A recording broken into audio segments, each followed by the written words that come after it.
However,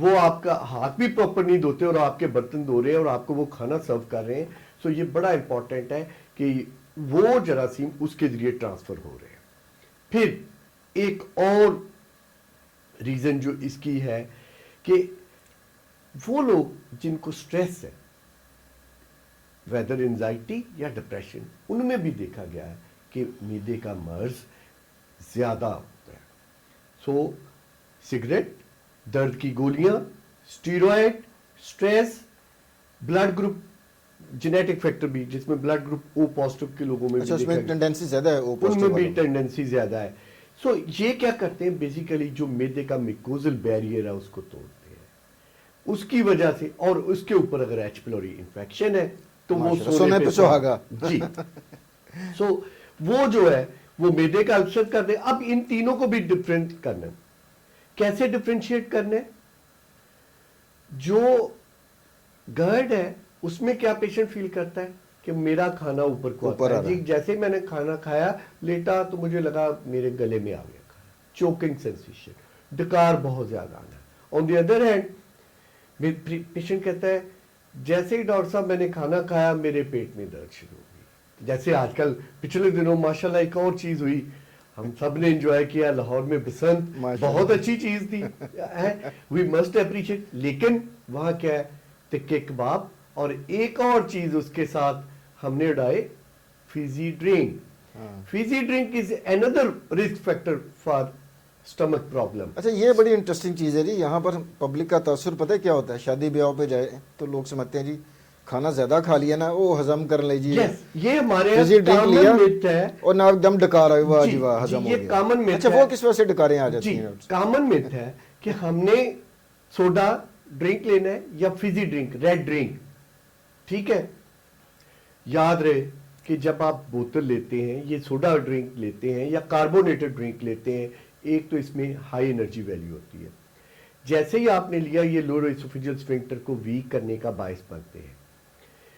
اب آپ نے ایسڈ, سوڈا, ایسڈ معدے میں پہلے کیا چیز زیادہ تھی؟ پہلے تیزاب زیادہ ہے. یہ ایسڈ لیا, وقتی طور پہ لگا بڑا ڈکار آیا کیونکہ اس نے گیس دی, وہ ڈکار آپ نے بیلچنگ, وہ تو بخارات تھے نا اس کے جو اوپر سے آ گئے. وہ ٹائم بھی تو آپ کو سکون ملا, لیکن لانگ ٹرم اس نے آپ کے لیے پرابلم زیادہ کی. عامر بھائی ایک چیز میں آپ کو بتاؤں, وہ بچے وہ جو انرجی ڈرنک پیتے ہیں لال رنگ کا, آئی ہیو سین ایسے ہی ہے جیسے ان کے میکوزل لائننگ اس کی وجہ سے تضادیہ کی وجہ سے اندر سے جو اسوفیجیل میکوزا ہے بالکل ایروڈ, اور اس کے اوپر فنگل انفیکشن. او مائی گڈنس. ان کے ون آف مائی پیشنٹ وہ یہی, وہ اس کا کاروبار کرتا تھا. تو ٹین ایج کی گروپ, یس ٹین ایج گروپ, اس کی درد ہی ٹھیک نہیں ہوتی تھی. اینڈ وہ ریفرنس ہے, آپ جیسے ایک دوست نے ریفرنس بھیجا کہ اس کی جب اینڈوسکوپی کی گئی تو میری پی جی کہتی سر اس کا ایچ آئی وی کرایا, مائی گڈنس, کہ اس کے فنگل انفیکشن تھی. تو میں نے کہا کہ بیٹے وہ کروا چکے ہیں, اور اس کا صرف رسک فیکٹر جب ہم نے لیا تو that was red drink, that was the culprit, that was the culprit. اور یہ دیکھا گیا کہ اس میں ایک تو انرجی ڈالی گئی ہے, ساتھ شاید کوئی ایسی چیزیں ہیں جو کہ وہ جو پی رہے ہیں وہ ایک آدمی پیتے 5-6 بوتلیں پیتے ہیں کہ مزہ آ رہا ہے, ایڈکٹیو ہو جاتا ہے, ایڈکٹیو ہو جاتے ہیں. تو وہ جب دیکھیں نا وہ تضادیت کو بڑھانے کا باعث بنتے ہیں. سو میری آپ سب سے یہ ریکویسٹ ہے کہ پلیز ٹھیک ہے کبھی کبھار آپ لے لیں, لیکن وہ لوگ جو اس کو ایز اے ہیبٹ کہ روز کی 3 سے 4 یا 5 یا 6 بوتلیں لے رہے ہیں, وہ اپنے لیے اپنے معدے کو تباہ کر رہے ہیں. ناظرین, پروفیسر خالد نے ایک بہت بڑے سوشل ایشو کی طرف اشارہ کیا ہے. میں نام تو نہیں لینا چاہتا, اچھا نہیں لگتا ان فزی ڈرنکس کے, اور وہ جو انرجی ڈرنکس ہیں سو کالڈ جو ریڈ کلر میں آتے ہیں, ان کے ایڈز آپ ٹی وی کے اوپر دیکھتے ہیں, بہت فنٹاسٹک قسم کے ایڈز آ رہے ہوتے ہیں. تو جس طرح ڈاکٹر صاحب کہہ رہے ہیں کہ وہ آپ کے جو خوراک کی نالی اور معدے کے جو اندرونی سسٹم ہے اس کو بہت تیزی سے ڈیمیج کرتے ہیں. تو خدا کا واسطہ ہے کہ اپنے بچوں کو اس طرح کے فزی ڈرنک سے دور رکھیں. آف کورس, لیکن وہ جو ڈیلی لینا ہے وہ تو تباہی کر. سملرلی کوئی سا بھی ڈرنک, سو آپ نے اس سے معدے کے پانی سب سے بیسٹ ہے جی, سب دا بیسٹ ڈرنک از, وہ کہتے ہیں کہ ایک عقل مند انسان کے لیے جو سب سے اچھا ڈرنک ہے وہ پانی ہے. ایگزیکٹلی. سو یہ جیسے ہی بندہ کھانا کھاتا ہے اس کے پیٹ میں درد ہوتی, تو یہ معدے کے السر کی نشانی. ٹھیک ہو گیا. آن دی ادر ہینڈ آپ نے کھانا کھایا تو آپ نے کہا ڈاکٹر صاحب میں نے روٹی کھا دی تو مجھے ٹھنڈ پہ گئی, سکون ہو گیا, تو سمجھ جائیں کہ جو درد تھی کھانا کھانے سے ختم ہوگی, وہ ڈیوڈینل السر کی نشانی, چھوٹی آنت کے السر کی نشانی. ہوتا کیا ہے, مریض سوتا ہے رات 12 بجے اٹھتا ہے یا 1 بجے اٹھتا ہے, آپ تو 12 بجے سوتے ہیں لوگ, وہ 1 بجے اٹھتا ہے درد کے ساتھ, پھر وہ اس وقت پانی, دودھ, بسکٹ وٹس ایور جو اس کو اویلیبل ہے, اور اس کو درد میں افاقہ ہوتا ہے یا آرام ملتا ہے, تو یہ نشانی ہے ڈیوڈینل السر کی. تو اس کا مطلب ہے کہ یہ جو تینوں اقسام ہیں اس میں علامات کی بنیاد پہ پیشنٹ کو بھی, جس ہم یہ ایک اویئرنیس کا پروگرام کر رہے ہیں, تو پیشنٹ خود بھی کچھ آئیڈیا لگا سکتا ہے کہ یہ آیا کہ گرڈ ہے, معدے کا السر ہے یا چھوٹی آنت کا السر ہے. اچھا ڈاکٹر صاحب, اب اگر اس میں آپ کا تجربہ کیا کہتا ہے کہ آپ کے پاس 100 پیشنٹ ایسڈ پیپٹک ڈیزیز کے آتے ہیں, اس میں کتنے % میں آپ کو گرڈ ملتا ہے, کتنے % میں معدے کا السر, اور کتنے % میں آپ کو چھوٹی آنت کا السر یا پیپٹک السر؟ ایشو یہ ہے کہ ہمارے ہاں کیونکہ اگر ہم ایگزیکٹ السر کی بات کریں تو وہ ریشو بہت کم ہے ان کمپیریزن ود جرڈ, گیسٹرائٹس.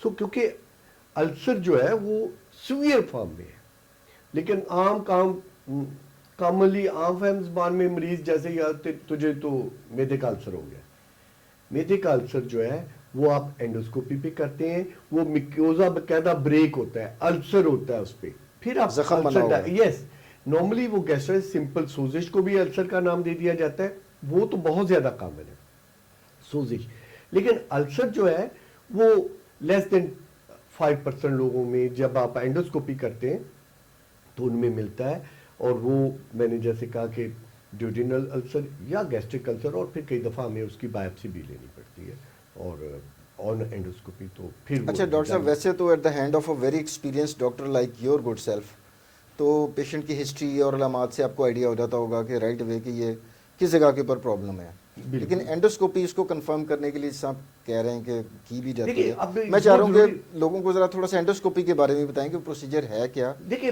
اس کے فائدے کیا ہوتے ہیں. اب ایک پیشنٹ ہے, آپ نے آیا پیشنٹ, اس کو درد تھی, ریفلکس تھا, تو آپ نے انیشلی اس کو سمپٹومیٹک ٹریٹمنٹ دیا. اگر اس کا ٹریٹمنٹ لینے کے باوجود وہ ٹھیک نہیں ہوتا تو اٹ از ریکمینڈیڈ کہ that person should go endoscopy, یعنی گیسٹروسکوپی ہم کہتے ہیں. بیسیکلی اینڈو کا مطلب ہوتا ہے اندر جانا, وہ جس بھی پارٹ میں اس کا نام ہے, اسوفیگس میں ہے تو اسوفیگوسکوپی کہہ دیتے ہیں, اسٹمک میں ہے تو گیسٹروسکوپی, ڈیوڈینم میں ہے تو ڈیوڈینوسکوپی, یا ہم او جی ڈی کا نام دے دیتے ہیں یا ای جی ڈی کا نام دے دیتے ہیں, ڈپینڈنگ اپون امریکہ میں ہے تو ای جی, ای سے اسوفیگس ہے, سو یا نیچے سے ہے تو کولونوسکوپی ہے, لیپروسکوپی, سو یہ ڈفرینٹ ٹرمینالوجی ہے. لیکن اینی وے اگر آپ کی سمٹم ٹھیک نہیں ہوتی پھر آپ کا ڈاکٹر آپ کو تجویز کرتا ہے کیا you should go for it. لیکن اس سے پہلے ہمارے پاس سادہ آپ بلڈ ٹیسٹ, ان کے سمپل بلڈ ٹیسٹ سے آپ کو پتہ چل جاتا ہے کہ اس پیشنٹ میں ایچ پیلوری ہے, ٹھیک ہے. اگر وہ ایچ پیلوری اس میں آ جاتا فرسٹ ٹائم,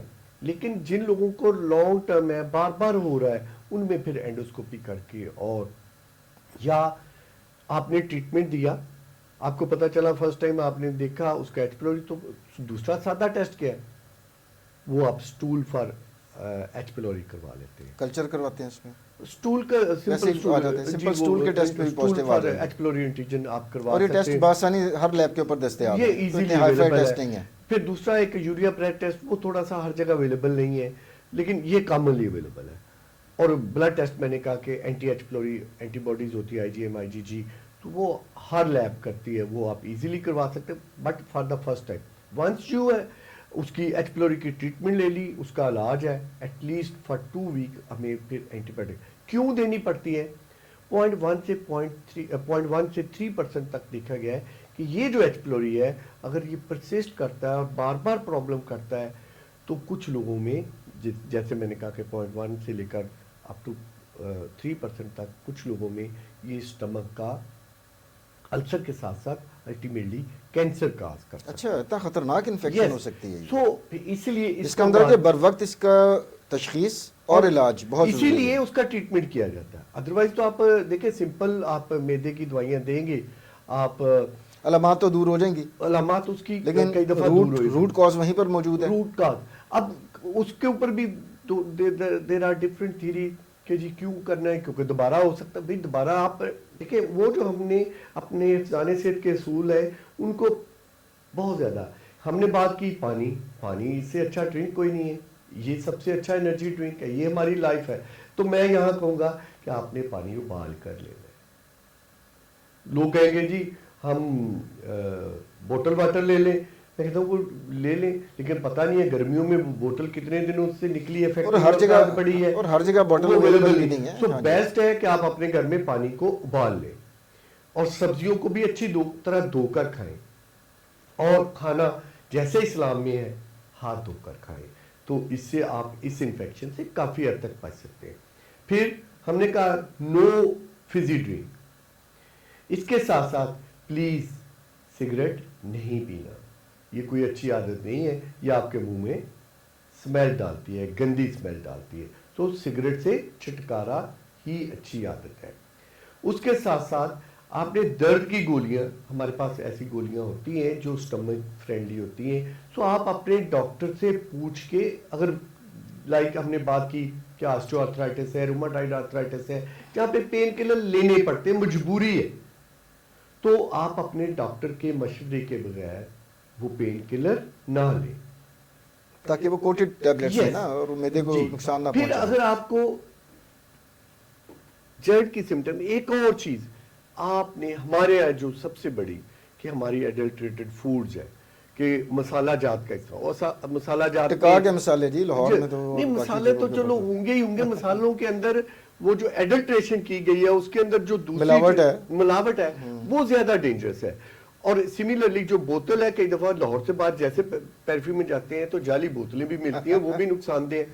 تو آپ نے مرچیں جتنی کم ہو سکے, مسالہ جات جتنے کم ہو سکے کھانے میں, کیونکہ ہمارا تو بیسک ایم ہی یہ ہے کہ کھاتے ہوئے بھی ناک سے پانی اور موشن کرتے ہوئے بھی ناک سے پانی یا پانی ناک سے نکلے, درد نہ ہو تو ہمیں سکون نہیں ملتا. تو اس کے لیے ضروری ہے کہ آپ مرچ مسالہ جات کم سے کم. ہاں اگر آپ کو جرد ہے جیسے ہم نے بات کی تو اس کے لیے ضروری ہے کہ آپ نے ہیڈ اینڈ کو ایلیویٹ کرنا ہے بائی 6 to 8 inches.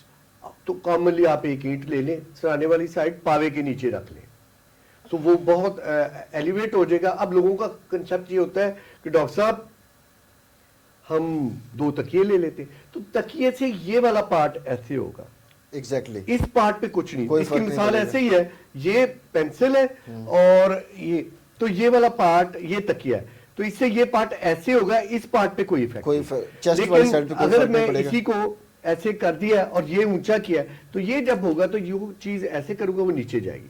تو گریوٹی کا افیکٹ ہے, اس سے صرف گردن مڑ رہی ہے, اس سے صرف گردن پہ ہے. ایگزیکٹلی. تو آپ نے وہ چیز کرنی.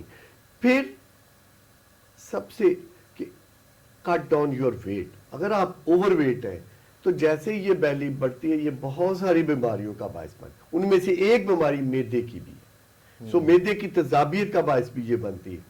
سو ایک تو نہ صرف آپ کی سمارٹنیس جاتی ہے, اس کے ساتھ ساتھ یہ معدے اور اس سے ریلیٹڈ بیماریاں بھی اس کا باعث ہے, کیونکہ جیسے ہی معدے کا اتنا بڑا پیٹ ہے اس کا پریشر سٹمک پہ پڑتا ہے تو وہ اوپر کو تذاب آئے گا, گلے میں آئے گا.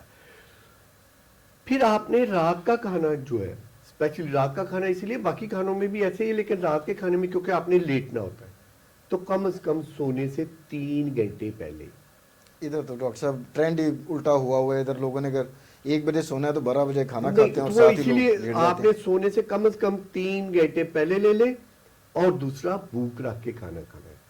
وہ جو ہمارے اسلام میں بھی ہے کہ جی آپ معدے کا ایک حصہ جو ہے وہ ہوا کے لیے چھوڑ دیں. جی, اور اس کے ساتھ جو ضروری ہے کہ پہلے پانی پینا, کھانے کے درمیان منیمم پانی, اور بعد میں نہ ہونے کے برابر, یا کچھ لوگوں کو بہت زیادہ ضروری تو تھوڑی مقدار میں لے لیں.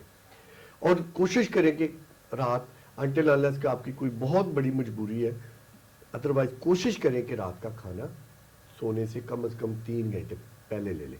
اس سے آپ کافی حد تک ان سے بچ سکتے ہیں. پھر یہ ہے کہ جتنی بھی ہم جنک فوڈ ہے, مسالے والی فوڈ ہے, سو وہ جو جو بھی کھانا ہے آج، جو بھی آپ کے جو فوڈ پانڈا صاحب جو رات 2 بجے جاگتا ہے وہ ہم سب کے لیے وہ تو اتنی سہل میرے خیال پسند اس قوم کا ہو نام گئی ہے، نہیں لینا چاہیے ایسے کسی قوم تو وہ سہل پسند اتنی قوم ہو گئی ہے کہ اس طرح کی خیر ہے، کوئی مسئلہ نہیں ہے. تو جو رات کو 12 بجے وہ جو ہمارے گھروں میں آج کل بیل دیتے ہیں، سو ڈیلیوری آئی ہے جی، ڈیلیوری لے کے، سو سب سے بڑے ہمارے ڈاکٹروں کے وہ جو کسٹمر ہے یا پیشنٹ ہے وہ بھی ایک بڑا بنانے کا باعث ہے. تو خدا رہا رات کو نہ لیں، دن کے وقت منگوا لیں فوڈ پانڈا سے اور کھائیں، لیکن رات لیٹ نائٹ کھانا کم سے کم. اور جو بھی آپ کو ڈاکٹر آپ کی دوائی تجویز کرتا ہے، اگر آپ کو ایچ پیلوری ہے تو 2 ہفتے کے لیے پھر سخت اینٹی بایوٹک ہے، 2 سے کئی دفعہ اچھا 2 ڈاکٹر صاحب اینٹی بایوٹک، کئی دفعہ 3 antibiotic for at least 2 week. چلیں وہ تو ڈاکٹر نے ڈیسائیڈ کرنا ہے کہ کیا کاکٹیل اس نے دینی ہے اینٹی بایوٹکس کی. یہ جس دورانی کے لیے آپ نے ٹریٹمنٹ دیا ایریڈیکیٹ بھی ہو گیا ایچ پیلوری، دوبارہ بھی ہو سکتا ہے جی. اگر آپ دیکھیں نا، آپ کہیں پھر کہ وہی میں نے گندا پانی پینا پھر ہے، وہی سیفٹی ہائیجین کے جو پرنسپلز وہ دوبارہ آ اگر جائیں. نہیں کہیں گے، جبکہ پہلی دفعہ آپ کی ایک گاڑی ہے، آپ نئی گاڑی لاتے ہیں، ٹائر ٹیوب نئے ہیں، ان میں پنکچر ہوتا ہے. اب وہ گاڑی کا ٹائر ہو گیا جس میں آپ نے 50 پنکچر لگوائے ہوئے ہیں، آپ کی گاڑی پنکچر ہوئی، آپ نے ایک پنکچر اور لگوا لیا ہے. اب وہ آئے دن پنکچر ہی ہوتی رہے گی. 51 اب آپ نے کہا کہ 51 میں نے تو پنکچر لگوا لیا، اب یہ گاڑی پنکچر نہیں ہونی چاہیے. بھائی نئی میں کم ہوں گے تو جس میں پہلے ہی پنکچر ہے. اصل میں ناظرین کو ذرا تھوڑا ڈیفرینشیٹ کروانا چاہ رہا تھا کہ وائرل انفیکشنز میں ایٹ ٹائمز اس طرح ہوتا ہے، موسٹ وائرل انفیکشن میں کہ ایک دفعہ انفیکشن ہونے کے بعد دوبارہ نہیں ہو رہی ہوتی، لیکن اس میں بار بار ہو رہی ہوتی ہے. یہ جو آپ بات کرنا چاہ رہے ہیں جیسے ہیپیٹائٹس اے اور ای ہے، پیلا جرکان امیون ہو جاتا ہے اس انسان میں نا، یوزلی بیکٹیریل دوبارہ نہیں انفیکشنز میں ہوتا. امیون نہیں ہو رہا ہوتا بندہ. اس میں ایٹ لیسٹ ایچ پیلوری میں امیون نہیں ہے. اگر آپ دوبارہ کھائیں گے، دوبارہ گند بلا وہ کھائیں گے تو تمام ہو سکتا ہے. بیکٹیریل انفیکشنز کے لیے تقریباً سو ریکوری اس وقت تو ریکوری ہو جائے گی. تو آپ نے اپنے آپ کو بچانا ہے. اینڈ تک پہنچ رہے ہیں اور میں چاہوں گا کہ آج کے موضوع کی مناسبت سے ٹیک ہوم میسج کرس صاحب آپ کیا دینا چاہیں گے پبلک کو ریگارڈنگ ڈسپیپسیا، ایسڈ پیپٹک ڈیزیز، ریگرجیٹیشن، اس حوالے سے؟ دیکھیں میرے بہن بھائیوں، آپ نے گھبرانا نہیں ہے. اگر خدا نخواستہ آپ کے پیٹ میں درد ہے، جلن ہے یا ریفلکس سمٹمز ہے، سو پریشان نہ ہوں. ایک تو مرچ مسالہ، گیس والی بوتل، تلی اشیاء نہیں لینی، پانی ابال کر پینا ہے، روزانہ واک کرنی ہے. اور اگر آپ کا ڈاکٹر آپ کو کوئی دوائی دیتا ہے تو وہ آپ نے بتائے گئے طریقے سے استعمال کرنی ہے. اور کوشش کریں کہ جتنی ڈیوریشن کے لیے بتائی گئی ہے اتنی دیر ہی لیں. ہوتا یہ کہ اس کو ایک دفعہ کوئی دوائی دی گئی تو وہ اگلے 6 سال کھاتا ہے. دوائیوں کے بھی سائیڈ افیکٹ ہوتے ہیں. اور 4 بندے اوروں کو بھی بتاتا ہے کہ ڈاکٹر صاحب نے فلاں لکھی تھی، تم بھی کھاؤ. یہ بھی تو ہو رہا ہوتا ہے نا جی. ڈاکٹر صاحب. اور وہ پھر لیتے جاتے اس کے اپنے سیلف میڈیکیشن بھی ایک بہت جی بڑا اوائڈ المیہ ہے کرنی ہمارے ملک میں جی. کہ ناظرین ڈاکٹر صاحب جس طرح بتا رہے ہیں کہ از خود میڈیسن نہیں لینی، اور جتنی مدت کے لیے اور جس مقدار کے لیے آپ کو میڈیسن لکھی گئی ہے بس اس سے تجاوز نہیں کرنا. آخر میں ناظرین میں پروفیسر ڈاکٹر خالد محمود خان کا تہہ دل سے مشکور ہوں کہ اس عام جو ہماری معدے اور نظام ہضم کی ایک بیماری ہے ایسڈ پیپٹک ڈیزیز، اس کے اوپر اتنی مفید معلومات اتنے سادہ مثالوں اور اردو سلینگز اور پنجابی سلینگز کی مدد سے آپ تک پہنچائیں. اگلے پروگرام تک کے لیے ڈاکٹر عامر کو اجازت دیجیے. اللہ حافظ.